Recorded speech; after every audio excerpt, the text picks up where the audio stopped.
I'm going to try and make my point here as quickly and as succinctly as possible. PlayStation is in a bit of a pickle. And you might say to yourself, they're selling more consoles than ever, and that's even without any first-party content. That's fantastic. The strength of PlayStation clearly is in third parties making tons of money on their platform because most people want to buy a PlayStation throughout the world rather than an Xbox.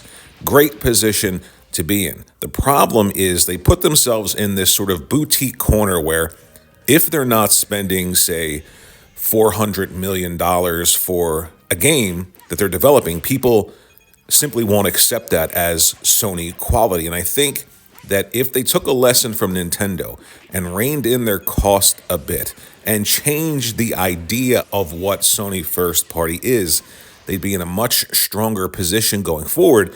And we'd see many more games being released in a much more updated fashion. So you take Tears of the Kingdom, the most expensive Nintendo developed game, around $110 to $120 million. And that's not just developing the game. That's everything, the marketing, everything to develop the game, market the game, get it out there on store shelves.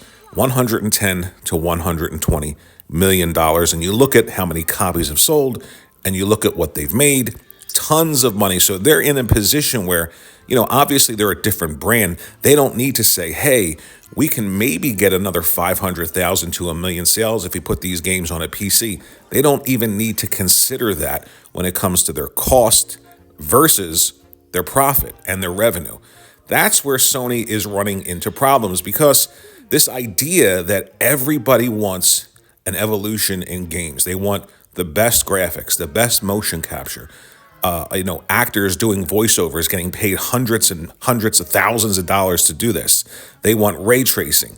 They want everything, but they complain about spending $70. So every generation, if things keep expanding upon themselves and the price doesn't increase, you're going to run into these issues where they're looking now to sort of maximize profit margins. What does that mean for like regular people? Well, that means that their games are going to go other places quickly. Now, I certainly don't mean if you put your games on PC, you're necessarily damaging your brand. I think most people on console don't think of PC as a gaming platform. And they certainly don't care if those games are on PC. I think back to the Xbox 360 days with Gears of War. I didn't know Gears of War was on PC. I didn't care, and nobody I knew cared.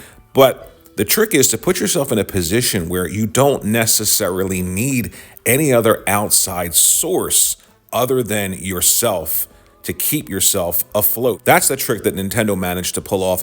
And of course, they are a much different brand. In my opinion, they're a true brand compared to PlayStation or Microsoft with the Xbox, but that's a separate issue altogether. For Sony and PlayStation fans, though, I think you're going to have to get used to the idea that it's going to take a much, much longer time to see first-party sequels to existing franchises and even new first-party games because of these costs.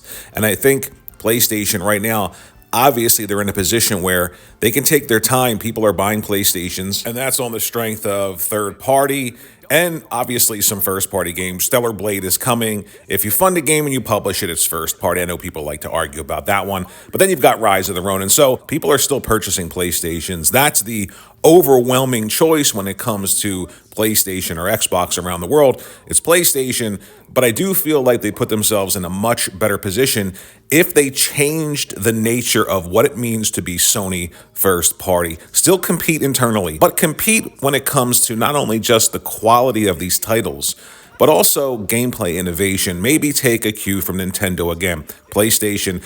And I don't mean this in a bad way. They've always copied Nintendo. You look at the rumors for next generation of hybrid consoles. Of course, that's a way of cutting costs. And I feel like Sony could put themselves in a much better position if they reined in those costs a bit. It doesn't need to be $450 million for a AAA game. You can have great animation. You can have great use of gameplay mechanics and ideas and not spend all that money. Really put yourself in a position where you've got to look outside of your own ecosystem to continue to grow. I don't think that's a great position to be in when it comes to first party. But let me know what you think in the comments section below. Thanks for watching this video, and I'll see you in the next one. Beat the heat in a volcano.